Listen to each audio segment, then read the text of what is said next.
Hi class, today we'll be covering energy and nutrition 3.5.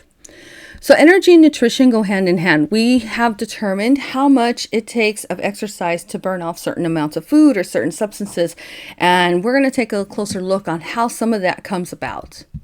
So calorimeters. Nutritionists burn food in a calorimeter. That's used to measure the heat transfer. So when the food is combusted, how much heat does it transfer? So remember, heat is energy. Consists of a steel container filled with oxygen and a measured amount of water. It indicates the heat gained by water, which is the heat loss. So let me explain this simply.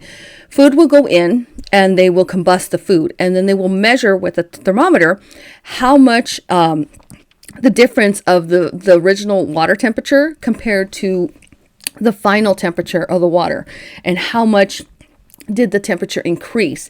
That then we do calculations and we can determine how much heat was gained by the water that was given off by the food. So I found a little, there it is. So it doesn't have the food in the middle, but what happens is that it combusts, and then the temperature will go up, and we'll monitor how much it went up and time intervals of it going up.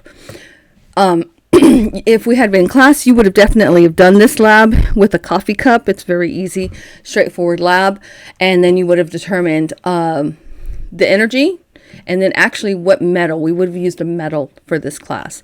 So this is insulated, and the water covers the sample area, but you can see the sample area has coils in it to allow the combustion because there's oxygen in here, which is flammable, but it does not have water in it. So the energy, the heat that's given off, will transfer out of the walls into the water, and we'll keep track of the water temperature through this. So we'll come back to that, but here, let me go back. This is how we know certain energy values for food. So now if you look at Nutrition Facts gives you a lot of information about food. Serving size, how many servings per container, and then it breaks down total calories, total fat, total carbs, protein. And that's what we're going to take a look at today. But if you see, this is a large C. It is different than the small c. A small c has 1,000 calories in one big cal. It's just a large calorie, and it's also named calorie. Don't know why. 1 cal equals 1 kcal. So you need kcal. So you need to know which calorie you're working with, because it could be a factor of 1,000 different. So here is how we're going to break down food and determine the energy values, or the values that are given off. So the caloric or energy value for 1 gram of food is given in kilojoules or kilocalories.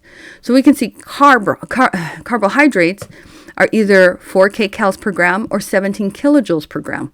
Fat is 9 kcals per gram or 38 kilojoules per gram. And protein is 4 kcals per gram and 17 kilojoules per gram. And this is where the conversion factor of 1 cal equals 4.184 joules. So if you had to convert, it would be very easy to do. Here is energy values for some food. So an apple has 15 grams of carbohydrates and no fat or protein. And this gives off 60 kcals of energy. And then you can go down and you can see the differences in all of these. So here, let's solve a problem with the new things that we have learned. A cup of whole milk contains 13 grams of carbohydrate, 9 grams of fat, and 9 grams of protein. How many kilocalories does a cup of whole milk contain? So we want the final of how many kilocalories this whole thing has.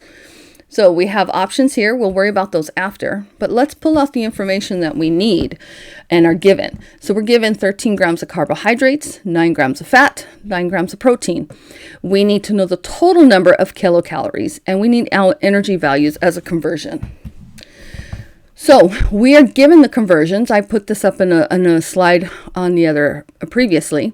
And we have 4 kcals for carbohydrates, 9 kcals for fat, and 4 kcals for protein. And we're given 13 grams of carbohydrates, so we would set this up. The grams would cancel out. It'll give us 50 kcals. 9 grams of fat, we take the factor for 9 and plug that in, cancel out the grams. It gives us 80 kcals. And 9 grams of protein, set up with 4 kcal to grams. The grams will cancel out, and now it'll give us 40 kcal. But we're not done. We have now determined the kcal, the numeric values of kcals for each one of these: carbohydrate, fat, and protein. One last thing is we need to add it up. And now here comes back our options to pick from. So by adding it up, we have 50 kcal, 80 kcal, and 40 kcal. And that equals 170 kcal for 1 cup of milk, whole milk. And we would pick C. So this goes very similar to what you see here. This doesn't say kcal, but when you take information and you use certain formulas, then when you add it together, it should factor into this for 1 serving. And that's it. Thank you.